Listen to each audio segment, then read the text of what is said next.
Et bonjour à tous, on se retrouve aujourd'hui pour les résultats de NXT du 21 mars 2023.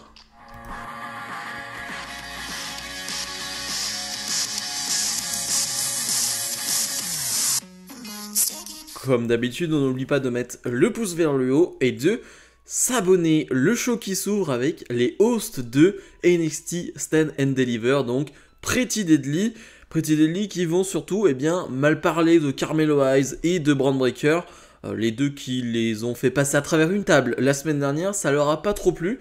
Finalement donc Carmelo Hayes va arriver accompagné de Trick Williams et Trick Williams il va un peu comme ça, sans l'avis de Carmelo Hayes, choisir que ce soir dans le main event, on aura Pretty Deadly face à Carmelo Hayes et on s'attend à ce qu'ils disent et Trick Williams, et non, il va dire et Bron Breakker. Donc finalement les adversaires de NXT Stand and Deliver vont faire équipe ce soir. Pretty Deadly vont s'en prendre donc à Trick Williams et Carmelo Hayes, et c'est Bron Breakker qui va venir aider Carmelo Hayes. Alors ça peut paraître bizarre parce qu'on refait ce truc de est-ce qu'ils peuvent coexister, est-ce qu'ils peuvent cohabiter, est-ce qu'ils peuvent finalement catcher ensemble les deux adversaires de NXT Stand and Deliver, ce genre d'histoire que je n'aime pas trop. J'en ai parlé lors de ma review de Raw entre Bianca Belair et Asuka. C'est pas vraiment ce que j'aime. À voir la manière dont c'est fait, parce que on l'a vu la semaine dernière, il n'y a pas de trash talk entre Bron Breakker et Carmelo Hayes, il y a beaucoup de respect et finalement les deux se sont mis en avant et je me dis que à voir la manière dont c'est fait. Donc je vous dirai mon avis après ce main event. Match de qualification pour le ladder match féminin qui aura lieu à NXT Stand and Deliver, un match qui sera donc pour le titre de championne. La situation autour de Roxanne Perez est toujours un peu floue, donc pour le moment on va voir ce que ça va donner, on va voir jusqu'au jour J finalement. Donc on a Tiffany Stratton face à Indi Hartwell, un match qui va durer 6-7 minutes. C'était encore bien, et j'ai envie de dire, je suis trop content vraiment de voir chaque semaine, on va dire l'évolution de Tiffany Stratton, mais j'ai envie de dire par rapport à semaine après semaine, pas forcément par rapport à ses débuts, même semaine après semaine. Ce qui m'intéresse, c'est son arsenal de prise. C'est-à-dire que on voit qu'elle a des capacités physiques, on voit qu'elle a des capacités athlétiques. Maintenant, il faut le montrer sur le ring et il faut avoir un arsenal de prise qui soit en adéquation avec finalement tes capacités et un arsenal de prise qui soit cohérent.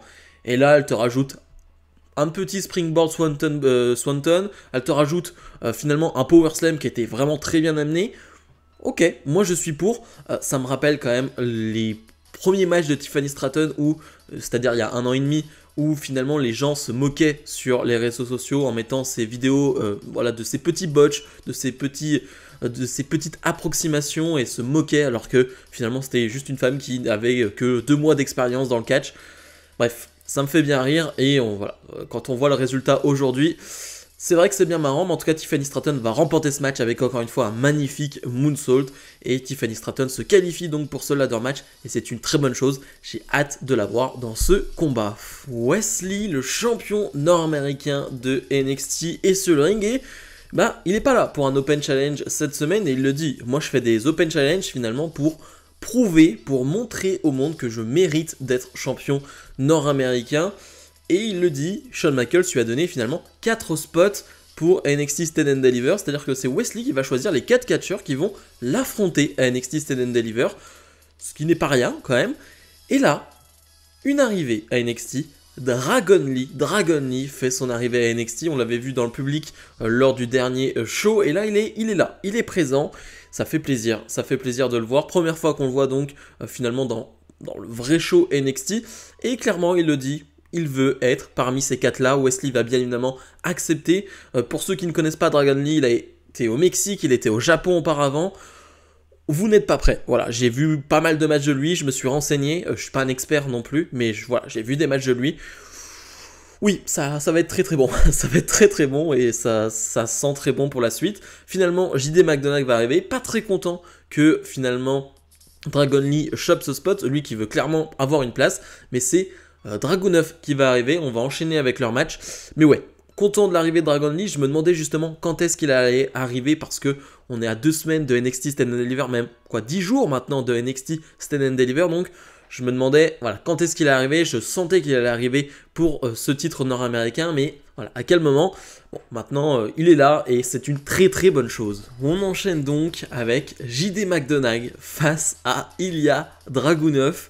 Un match qui va durer une quinzaine de minutes. J'avais peur, le fait qu'il ne soit pas en main event, et bien qu'il n'ait pas de temps. Bon, on leur a donné du temps et ça en valait vraiment le coup. C'est le meilleur match télévisé chez WWE cette année. Je parle de Raw, SmackDown, NXT, confondus vraiment. Tous les shows confondus. C'est le meilleur show télévisé, le meilleur match télévisé, je veux dire. Exceptionnel. Vraiment, c'est 15 minutes d'une brutalité, d'une violence, d'une force même, j'ai envie de dire, parce que chaque coup, chaque prise est portée avec une force, avec une intensité folle. Ouais, c'est un grand match, c'est un match qu'on a déjà vu du côté de NXT UK, et donc, pour ceux qui avaient déjà vu ces matchs, on s'attendait à ce type de match-là, parce que les deux sont capables et mettent de l'intensité dans leur match, mettent de la rapidité, mettent finalement toute leur force, toute leur violence qu'ils sont capables d'avoir, en fait. Et ouais, c'est un grand match. C'est-à-dire que même au bout de 4-5 minutes de combat, je me dis que si le combat s'arrête là, c'est déjà très bien. Le public chante déjà au bout de 5 minutes de match « This is awesome ». Bah ouais, t'avais presque pas besoin de plus, mais si on en redemandait plus. Et ouais, c'est 15 minutes de match folle, vraiment, vraiment folle. Encore une fois, c'est dingue, parce que vraiment les coups qu'ils se portent, j'aimerais pas être leur torse, vraiment même leur visage, parce qu'il y a des droites, il y a des claques qui sont portées, c'est assez fou. Et ce que j'aime finalement, c'est que la fin de match, pourrait être assez anticlimatique avec une disqualification. C'est-à-dire que Dragon Lee va intervenir dans ce match parce que, il y a JD McDonagh et Dragunov qui vont être projetés sur lui, et donc Dragon Lee va s'en prendre à eux. Mais ce que j'aime, c'est la manière dont c'est fait. C'est-à-dire que Dragon Lee, c'est grosse brawl. Wesley, il arrive directement, il saute dans le lot, il saute dans le tas, et là, grosse brawl entre ces quatre, et ça se termine avec plein d'arbitres de partout, et c'est un bordel. Ça me va, et surtout qu'après Wesley va bien dire que Dragunov sera rajouté dans ce match à NXT Stand and Deliver, et que JD McDonagh aussi, et il reste plus qu'un spot, un spot que Axiom veut, mais il y aura une Battle Royale la semaine prochaine pour décider qui sera donc ce 5e spot. Si c'est Axiom, enfin peu importe qui c'est, mais le match de malade qu'on va avoir à NXT Stand and Deliver, je pense qu'on peut déjà cocher la case match de l'année, en tout cas du côté de NXT, parce que l'affiche est exceptionnelle. La musique de Johnny Gargano retentit, et finalement, ce n'est pas Johnny Gargano qui va arriver, c'est Javier Bernal qui va tout simplement dire qu'il ne comprend pas pourquoi tout le monde est si content que Johnny Gargano est de retour à NXT, lui qui est là depuis 7 ans, enfin 7 mois, et lui pour le coup il bosse tous les jours, il est là tous les jours, et donc il ne comprend pas pourquoi un gars comme Johnny Gargano qui arrive là comme ça, prend sa place. Finalement la musique de Gargano va retentir une nouvelle fois, et c'est bien Johnny Gargano qui est là, Gargano qui va s'occuper en quelques secondes de Javier Bernal, et Gargano va arriver avec un papier surtout, il va forcément parler de Grayson Waller en lui disant « C'est quoi ? Ok, tu veux rendre les choses personnelles, tu t'es rendu chez moi la semaine dernière, pas de souci, j'ai un papier qui finalement va officialiser ce match donc à NXT Stand and Deliver entre toi et moi, mais avec une stipulation bien particulière, un match non sanctionné, pas de règles, on peut faire tout ce qu'on veut. Ok, et finalement Grayson Waller va répondre par écran interposé en disant qu'il signera ce papier la semaine prochaine quand Gargano ne sera pas dans l'immeuble, dans ce bâtiment. Et Gargano va accepter, Gargano qui va d'ailleurs mettre un super kick dans la tête de Javier Bernal pour terminer ce segment. Mais très bonne chose, on n'a pas 15 000 stipulations dans ce NXT Stand and Deliver, on va avoir donc le match de l'échelle. Ce match non sanctionné, c'est bien, ça va changer aussi un peu, on va déjà avoir des matchs 1 contre 1, des matchs à plusieurs qui n'auront pas forcément de stipulation, je trouve que c'est une bonne chose, ça va changer, et en plus, comme l'a dit Gargano, c'est un type de match qu'il connaît, donc ça me va très très bien. Match de qualification pour le ladder match féminin de NXT Stand and Deliver, Ivy Nile face à Lara Valkyria, un match qui va durer 4-5 minutes, peut-être même un peu moins. C'était pas mal, c'était vraiment pas mal la manière dont ça a été fait. Une Ivy Nile qui finalement montre de belles choses dans ce combat, chose qu'elle n'a pas toujours faite. Donc je trouve ça intéressant, et surtout une Lara Valkyria qui doit enfin montrer des choses. Alors il y a eu clairement la blessure de Cora Jade clairement elle est blessée. Je veux dire, Cora Jade, on l'a plus vue depuis 2 mois. Je pense qu'elle est blessée et elle devait partir en feud avec elle, clairement. Et ça a retardé, j'ai envie de dire, la montée en puissance de Lyra Valkyria. Ça, c'est sûr et certain. Mais c'est vrai que là, on la voit un peu moins et... Voilà, j'ai envie d'en voir plus de Lyra Valkyria, je sens qu'il y a du potentiel, mais j'en veux plus. Et donc là, dans ce match, voilà, ça dure 4-5 minutes, mais c'est plutôt pas mal. Lyra Valkyria va finalement gagner ce match logiquement et se qualifier donc pour ce ladder match féminin. Un ladder match féminin qui commence à avoir quand même une belle allure. Et le main event, on retrouve le champion NXT et son challenger, Bron Breakker et Carmelo Hayes, face au host de NXT Stand and Deliver, Pretty Deadly, un match 2 contre 2 qui va durer plus d'une dizaine de minutes. Vrai bon match par équipe pour le coup, et j'aime beaucoup la dynamique Breakker-Carmelo Hayes, c'est-à-dire que Breakker l'a dit juste avant à Carmelo Hayes. Pourquoi il a fait le save ce soir? Pourquoi il est venu aider Carmelo Hayes? Eh bien c'est parce que il veut que Carmelo Hayes soit à 100% à NXT Stand and Deliver. Il veut que son adversaire eh bien, soit le meilleur Carmelo Hayes possible.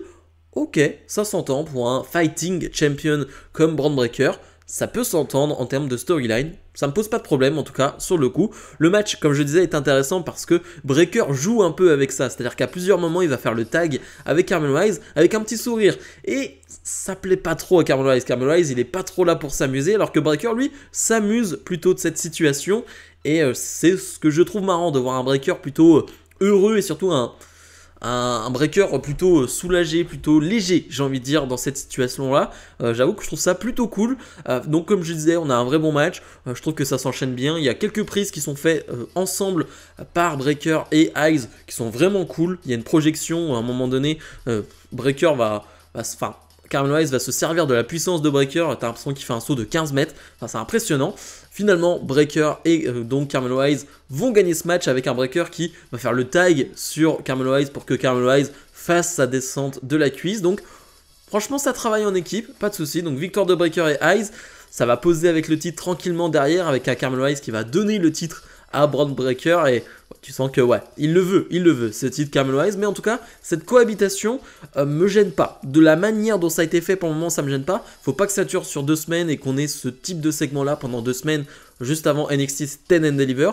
Là, sur ce soir-là, ça m'a pas gêné. Bilan de ce NXT. Très très bon show. Comme je l'ai dit, déjà, quand à JD McDonagh face à Ilya Dragunov, qui est sans doute le meilleur match télévisé cette année chez WWE, ça monte la note. Et on a eu, j'en ai pas parlé, mais un petit débat entre la Chase University et Schism qui va donner suite à un match. Donc Schism face à Chase University à NXT Stand and Deliver. L'équipe gagnante prendra le contrôle de Chase University. Donc c'est un gros match et surtout c'est un match 4 contre 4. Donc là aussi ça change et surtout, eh bien, va y avoir des garçons et aussi des filles. C'est-à-dire que on a donc Tia L qui est dans le lot et on a Ava, donc la fille de The Rock qu'on va voir pour la première fois catchée à NXT Stand and Deliver. Alors j'imagine qu'elle va pas avoir un rôle immense et qu'elle va pas être pendant 15 minutes sur le ring, mais ça pour le coup c'est quelque chose, c'est une petite curiosité, j'ai envie de dire, de NXT Stand and Deliver. On a quoi pour la semaine prochaine? On a Sol Ruka, Indy Hartwell et Ivy Nile qui vont se retrouver dans un match à 3. La gagnante aura la dernière place pour le ladder match féminin. Je prie pour que ce soit Sol Ruka, vraiment. Et on a eu donc annoncé pour NXT Stand and Deliver les Creed Brothers face à Gallus, face à Stax et Tony D'Angelo. Ok, pourquoi pas. Donc là on a une belle carte, je pense que la carte est complète maintenant. Il faut pas plus de matchs parce que sinon ça fera beaucoup trop. Ouais, bref, ce NXT était vraiment bon, je vais donner une note de 8 et ça sent très bon pour le NXT de la semaine prochaine et surtout ça sent très bon là dans cette route vers NXT Stand and Deliver. Bref, comme d'habitude, n'oubliez pas de mettre le pouce vers le haut, de vous abonner et nous on se retrouve, eh bien, peut-être pas dès demain mais voilà, dans la semaine pour d'autres vidéos. Salut, salut!